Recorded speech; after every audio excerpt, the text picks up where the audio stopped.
All right. Good afternoon. Hello, everyone. This is Farhan coming to you from Singapore for Noble Sky International. Hello. Right. Great to have you guys here today, joining us on a Saturday afternoon. As you guys are probably looking at this live, as you are tuning in, today we're actually going to be discussing another second episode on our series of investing strategies for US real estate. And today we have the topic on hand. It's about how do you own land in the US very easily. I know the idea about owning land, it's a very sexy idea, right? It's what a lot of us want to do. But even in my own country, say in Singapore, owning land, it's like almost just a pipe dream. It's very impossible because it's just so expensive. And you do not, basically ordinary people do not get that opportunity, right? So I think we want to take this opportunity to also look at when we invest in foreign countries, especially, right? In your own country, it is so difficult, but when it comes to other countries, owning land it's like even more difficult because it's just so many what do you call that? It's just so many policies against foreigners owning land in your own country. So today, as mentioned, we want to really share with you how we have been helping people actually buy properties in the US. And not only that, it comes with an additional perk, which is land ownership, right? So today I have the privilege of finally having Rauf Said join us to share with us about owning land in the US. And the last live we did, I know we had some technical difficulties bringing you on, Rauf. So Rauf, over to you. Let me know where you are from right now and share with us what's going on. Thank you for the nice intro, and nice to meet you. My name is Rauf. We have been working together, Farhan and I, for the last 3 years. In fact, it's been a great pleasure. So he actually suggested to me. Currently, myself and Ice, we are both in Michigan. And coincidentally, the topic he wanted to share on land ownership was just a few days after I have driven down from one of our property that has the biggest and largest land lot amongst all our investors. It's 20 acres big with a river on the lot and all that.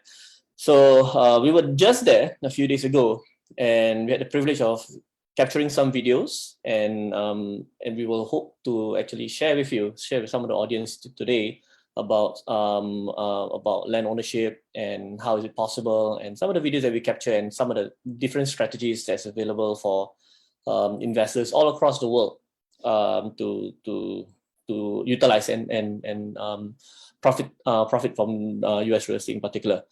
So Farhan, yes, you were asking how is it possible for us. Well, before I actually dive deep into that, just for the sake of the audience, just know this: America has no restrictions on any form of foreign ownership on their properties or their land here. By law, there's no restrictions against anyone or discrimination. Okay, there's nothing. There's zero. So in fact, it is very easy for anyone to own a piece of land. Of course, you want to own in the right place. Okay, you don't want to own any land anywhere. Okay, you want to ensure that the land you buy are located in a good place that you can potentially build and earn money. All right. So the US has no such restrictions, so take note of this.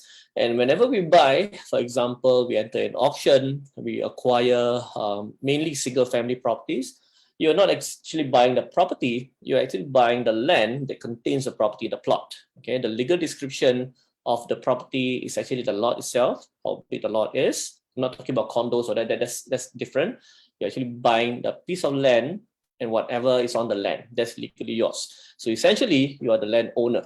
Okay, and depends on the state, depends on the law of the different states and the auction itself. Sometimes a certain depth beneath the land, if there's any form of resources, it belongs to you. Below a certain depth might not belong to you, it depends on the state law, as well as the air above it. So the air zone is also yours, technically. So these are some of the things that I learned. Correct. So there's the airspace above yours, there's a certain distance above that actually belongs to you. Okay. So these are just some of the things that I learned, and also is subjected to the state. Yep. So Fan, you had some questions for me. Yes. So if I'm just getting it right, buying property in the US, like the kind that we are familiar with, the single family homes, basically you're not just buying into the property per se, it's actually the land. Is that right? So Correct. let me if I'm right. So you're actually getting the land lot, land no, not land lot, land plot and the property on top of it. Correct. And It's so a landlord. you're also saying there's a whatever is beneath to a certain extent, and also the airspace lah. Correct. Yes. So it's yours. So That's amazing. yeah. So I know it's a bit weird for a lot of people in Asia, in Singapore in particular. We will never dream of having such ownership on in terms of property, right? Because all of us live, majority of us lives in flats, in apartments, and owning piece of lands are exclusively catered to the very deep pocketed deep pockets group of community in Singapore. So like regular folks like you and I, it is almost impossible for us to own land in Singapore. Yeah, it's still my dream lah. Dream only lah. Yeah, mine too. But yeah, so I have been privileged, and thanks to you, Rauf, as well as Noble Sky as a company, that's helped me to buy into some properties in the US, and that was one of the things that was really interesting for me when I first found out about this. And you know, it's of course, like people are thinking, okay, so you have the land, and what can you do with the land? Can you share with us a little bit? Yeah. So for sure, there are many things you can do. There are zoning restrictions on what can be done and what are the different things you can build. You can just build a church in a residential area, right? So there are zoning restrictions specifically. Some places are not so strict, some places are more strict. So you got to check on this and the building requirements. Different state has different building codes and as well as building restrictions as well. So it is not easy at all to build in a state like California or Washington State like Seattle. It's difficult, and I'm encountering this firsthand because we have 3 land plots in Washington State, and one of it is we're building one of it, right? Especially the amount of permits that we have to pull, the things we have to do to go through, the hurdles we have to go through is tremendous. It took almost 2 years just to get the permit in order, and they make things so prohibitive. Okay, so you have to look at it's possible, but you have to go through certain hurdles. And sometimes some places like Texas, Florida, it's a lot easier for you to build. So usually, this is what I understand: the more Republican-controlled areas, very least there are a lot lesser government and a lot lesser restrictions to build in those areas compared to the more democratic controlled states, which is the truth. And if you were to talk to if you listen to Grant Cardone, right, Grant Cardone will always sometimes say that he likes to buy in Democrat areas because once he has a building, it's very difficult for the government to approve more buildings, so the investors will come and live at where he's living at his particular building. So there's a certain strategy that he adopted. So these are some of the nuances that I discovered for the past few years when I was investing here in the US. Of course, we don't bother too much with a lot of the politics, but we have to understand to an extent that will benefit us in our investment, of course. Now, and to also share some of the audience here, I want to show you some of the things that we had encountered. So for example, I want to see, okay, this was the property that we had. Can you see, Fan, the screen? Yes, I can. Okay, so this was the property at Michigan, at Thompsonville. I want to show you the map. Where's the map? Okay, so this is the map itself, okay? If I were to show you a different layer, the property is right beneath the tree line. The tree line is not ours, just below it, here, all the way until here, and then extend all the way to the left. So it's one big rectangle. So there's 3 properties on this particular plot. This one, a barn, and a mobile home. And over here, there's some areas that I will show, like a woodshed and all that. So you take a look. This is a river. It sits right at the edge of our property. Okay, so all this river belongs to you. Now understand this: the river might be yours, the water is not. So this is another thing that you have to understand also. So you own the river, but you don't own the water that streams through. Okay, so these are different legal things you have to understand. That whole huge plot of land is 20 acres. Ownership. 20 acres. All right. Yep, you own the entire thing. So the beautiful thing about this place is this: if you this apparently, for what we discovered, initially the strategy for us was to buy this property, fix, flip. That was the strategy we wanted, simple strategy, until I met a contractor there who owns so many properties across this area of Michigan. And he said, this is a place where people come in for snowmobiles. And people who live here, who come here to travel, are very fancy people. They're fancy. So they are deep pockets. So they wouldn't mind paying $500-$600 per night to stay at your property, provided they can stay there comfortably and they can do snowmobile, because this is a place for snowmobile. So if you zoom out, you see on the top right, the biggest attraction is this Crystal Mountain. People all across the world, and especially across the US, will come here just to go to Crystal Mountain, where they do skiing, they do snowmobile, a lot of winter stuff. And it's not just during winter, it's also during summer. There's a lot of activities as well. So you have, it's technically all seasons that you can come here and enjoy yourself. So we discovered that, and then we look at, and then he was advising us when he came to our lot that, hey, this is a big plot of land. You know what? You have a river, you have the benefit of a river. Along this river is where you should build homes, tiny homes, in fact, small homes that we're going to build. And that was a plan that I'm actually kicking in place for investors, that on this plot of land, we are salvaging this house, all these 3 houses, we're salvaging them, building them up. So we are going to rent, they will be rentable on Airbnb, and another 2 or 3 more houses along the river that is a lot more private. And we're going to build, pave a road all the way in from this side as well, so that there's 2 entrances to the property, another road. So this is just some of the different strategies that we are employing for this particular project. So take a look at this particular video. This, why we're entering from here, okay? This we're entering, we're driving here. This is where we're driving. Imagine the car being here and driving this way, okay? This is the video, right? So if you can see, we just playback speed 2. Okay, you can see we're driving into the lot itself, and beyond the tree line, you will see a river. There's a river there, okay? And now it's autumn, right? So you see the autumn leaves. It's beautiful, very nice. It's really, really nice, okay? And there you go. There's a shed. There's a barbecue area. There's a fireplace. This is the river. Of course, now it's autumn, right? So the river is it's not that deep. So during summer, the river is all the way is like almost chest high. Okay. And when I was there, we were looking at the place, and just that's the contractor that I met on the ground. So he was advising me what to do. So apparently, this barn, he said we can salvage this barn, or we can even sell it. People want to buy the barn wood. Okay. And that is the mobile home, which is also salvageable, and there's Playboy magazines inside the mobile home as well. So I don't know whether we want to sell it, but I think we're going to burn it or throw it away or something. Playboy magazine, yeah, all that. So this is the mobile home itself, right? Okay, and let me show you other videos. Yeah, this is where we were, near the river at the edge when we drove in. So I was speaking to him. He was giving me some advice on what we can do.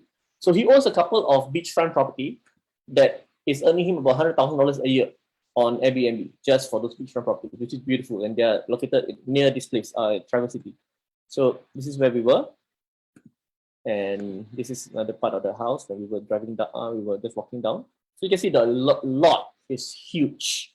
It's big. It's a big field, a lot. And you can build something, and you can build whatever you want at the back. Okay, this is residential approved. You can build several houses there. So we realized, hey, this is a property to monetize and keep, especially because it is a cash cow. Okay, it is a cash cow. Banks will lend you, refinance, and all that. So this is the bund that we put in. So these people are skiers. They do a lot of skiing. Oh, very, very interesting. Okay? Maybe at this stage, Rauf, can you just share with us a little bit? What did it cost the investors to actually get that plot of land? Okay, initially. So initially when we bought the land, it was only $50,000 from the auction. Say again? So 50,000, 50. Okay, yeah, $50,000 for the lot of land. And the lot of land has a value of almost 200,000. If you build houses on that lot of land, of course, the value will rise, will increase accordingly. So you can definitely for sure build several buildings on a house on a plot. You can even subdivide the lot, do maybe a house on each lot. That was the initial plan that I had with the early growth investors. Wanted to subdivide the lot into several and build several houses, but that plan has been replaced after I met this contractor. He said that this should be a unique Airbnb destination, okay, whereby you don't have to subdivide and spend $3 million. In fact, what you do is keep whatever you can and build plots of small houses or even mobile homes near the river that you can rent out. Because the river is a cell. It's a cell because near the water, right? And there's fish. You can even go fishing, whatever. There's fishes there that swims there. So this has been the latest strategy that I'm adopting and employing for this particular project itself. And we'll be letting the investors know on what we will be doing for this particular project. Wow. Okay. I hear you, and I heard the huge land plot, 20 acres, was acquired for only $50,000, and I think that's crazy. That's crazy value. I think it was really cheap. Question I think if people have in mind would be if they want to probably own a plot of land, whether there's a house on it or not, how do they go about it? Well, first and foremost, if you buy wrong, you need you're going to be slapped with a tax bill that is not in your favor. So you need to ensure that your structure to enter and acquire properties in the US is done right. So this is where Noble Sky comes in and assists investors to ensure that they buy the properties right, they buy any land, doesn't matter what you're buying, is formed correctly and is formed that is legally formed, that's also tax efficient. So we ensure that investors, when the moment they have an entity in the US that's formed in their name, that they own it, they can start buying whatever they want all across the US. Of course, you must have the cash to be able to pay for the purchase. Okay, and sometimes if they can demonstrate a good income, they can even qualify for a bank loan in America. But usually, when we work with investors, we usually help them buy with a lot of value, with a lot of potential upside, and we buy them at a deep discount. So to buy this kind of properties with deep discount and a lot of potential upside of equity, you have to buy them cash. So this is what we've been doing for the last few years for investors. Okay, so for example, this particular property, the investors buy it. In total, they put about 200,000, more or less, around there, and then from that we will convert it into an investment with a potential equity of almost 450 to 500,000, almost double that, because of the plans we want to do, the buildings we want to build. Okay, all these we estimate to appraise for about 450,000, and then from there we can even do Airbnb. We can even cash out the property, the equity, the cash, and then do whatever we want later on. So these are some of the potentials that we can do. Okay, I hear you. So it's firstly it's about the proper setup in the US, and I'm hearing about the tax efficiency. So that's something that the setup needs to be done proper, so that any investor that comes in can then buy into, whether they want to buy land or whether they want to buy houses or But in general, I think based on how we've been helping the investors, most of them come in buying into a plot of land where there's already a house on it, right? Is that more convenient compared to maybe an empty plot of land? What do you propose for beginners, people who just want to get started, right? Should they buy into an empty plot of land, or should they buy the plot of land with a house on it? If you want to buy an empty plot of land, you can. There are beginner strategies for someone who flip land. You can do that. It is a little, it requires a lot of work if you want to do on your own. And I know some people who does this for a living. They buy the lot, they subdivide the lot, they do what they call owner financing on the lot, and then they earn income every month. You can do that. It's a strategy to employ. It's a unique niche by itself. However, when you do that, it's like a job. You're having your own job. So you have to consider whether it is something you want to do, or is it easier to run a job from back home in your other business. Because if you're from Singapore, you try to attempt such a niche investment strategy like land flip or land investing, you got to be up at a time zone as in the US. So it's not exactly very straightforward.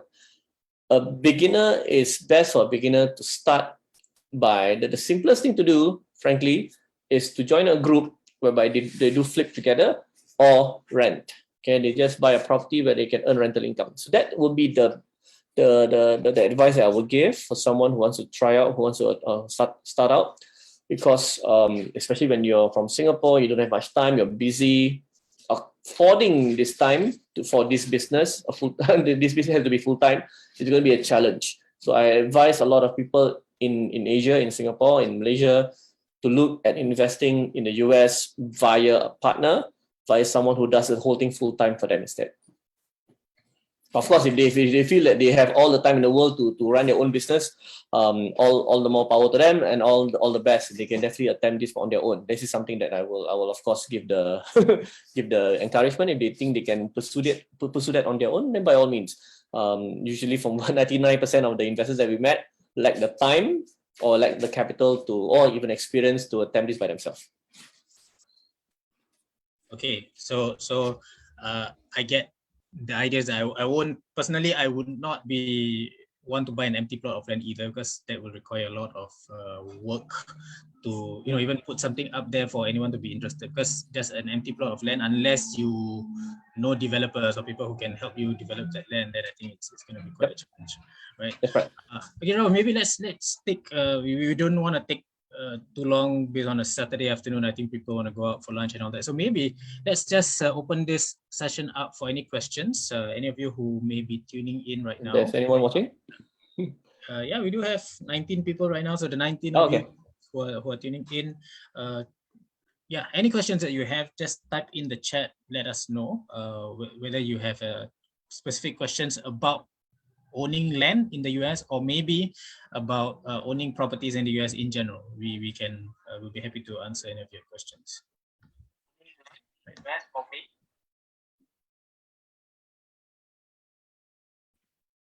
Yep.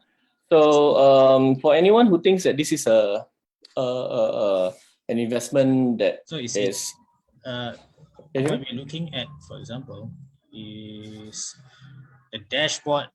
Because we're coming in from Zoom, it's a little bit different what I'm looking at. Let me see if I can see. Okay. There's someone who asked about questions, go ahead. Minimum cash amount needed to start investing. I think I saw Lorin or something. Someone by the name of Lorin asking about minimum cash amount to start investing. Well, I will ask you this. With Noble Sky, the minimum that we have allowed people to start on the investment journey with other investors is at least 5,000 USD. And that's the bare minimum that we have allowed. We're of course raising it up to 15,000 effective 2022, because this will allow a lot lesser investors to be part of the deal, because too many investors part of the deal can cause some complications that we want to avoid. Okay, so now we're still allowing $5,000 for the minimum amount. Yep. What is it? Okay, so I hope we've answered Lorin's question. $5,000 is what we're looking at, but frankly, if you were to see the kind of examples, I think the kind of deals that we have been doing for investors, and most of these investors are based out in Asia. They're not obviously they're not based in the US, because we as a company specializes in helping foreigners to invest in the US. So the kind of returns that we get, and I always like to share this, because being in Singapore, especially, it's uniquely Singapore, is that properties are extremely expensive. And if you want to get into buying a second property for the purpose of investment, which means maybe you want to buy in and then start to rent it out and everything, is going to be very, very expensive endeavor. So when I look at what the same amount of money that you have to pay for a deposit in Singapore, for example, you can actually buy into a fully paid property in the US. And the returns that you get from there is a lot more interesting. So I don't like to hype it up, and when people hear it, people think that, wow, we're probably gonna scam them. But realities are like that. It's because when you deal with properties in the US, the returns are a lot more amazing. Special. Is that the word? Okay, it's amazing. And basically, if you want to put in $5,000, you can, but because of the rate of returns is a lot higher, I would suggest that you put in a bigger amount, right? That makes more sense. So if it grows by 30%, then more of your money grows into a bigger amount as compared to 5K versus a 50K investment, for example. But then it's up to every individual's financial goals and what they can afford. But I would say at any point in time, at least start out. I'm seeing Lauren actually has a question as well, Rauf, about how long should we expect to wait to get the returns, and how are the returns transferred to the investors? So some of these questions that she's asking are rather important for us to answer here. I feel that also she should consult. She should reach out to some of our consultants who will help to answer any questions pertinent to her situation. But to give her an idea, an expected timeline to get a flip return is between 9 to 15 months. Okay. As of the reason why I'm in the US now is to build partners in the US so that we can shorten the flip timeline from 9 months to 6 months to 6 to 9 months. And I know it is possible. It is a project that I have. It is something that I'm undertaking personally to ensure that we have the right partners on the ground built up to enable and assist investors to have a much shorter flip period. So it is something that we are building here. Okay, but as of now, I expect an average between 9 to 15 months. Then how is returned to you? This is some subjective to your situation. When you set up the US company and then you have your own bank account, these are the things that we will sort out with you legally on the back end with our finance team, and then they will do all the necessary remittance to your account via escrow, okay, by the title company in the US. So these are the things that we will assist our investors with. Okay, so these are very technical questions that she has. Then I urge you, Lauren, please reach out to some of our consultants who's also on this particular Zoom call, Zoom meeting now, that they'll be more than happy to answer any question that you have. Okay. Thank you, Lauren, for asking. Yep. So and I think Lauren is one of my common friends, which I have with my wife, I think. Yeah. So Lauren, thanks for asking those questions. You can get in touch with me directly if you have questions about investing. It's perfect person to ask. Yeah. Well, I've learned a lot from Rauf himself, as well as being in the company for the past 3 years, running the marketing campaigns and all that. I have to pick up a thing or two, right? So I have to know what we do very, very well, and yeah, that is personally for me. I don't just work for the company as in the marketing department. I am an investor myself. I have joined. I was an investor myself before I even decided to help the company to grow the client base, to help more people achieve that. Yes, Lauren, let's arrange for a chat. Okay, so anyone else who've got questions, thank you so much in the first place for joining us. It's a Saturday afternoon. And Rauf, what time is it at your place in Michigan? So it is 11:30 p.m. I think it's 12:30 p.m. in Singapore, right? That's right. So yeah, they just ended the daylight savings time. So we are actually now it should be 12:30 a.m. But because they just ended daylight savings, so we're now back by 1 hour. Don't you get confused with all of this? A little. So we were in California, we were in Hawaii, we were in Mexico, we were in Houston, all the different time zones. At some point in time, you do get confused a bit, okay, because we're trying to see what time is Singapore at, because our team works on Singapore hours. Right. Yeah, okay, I get it.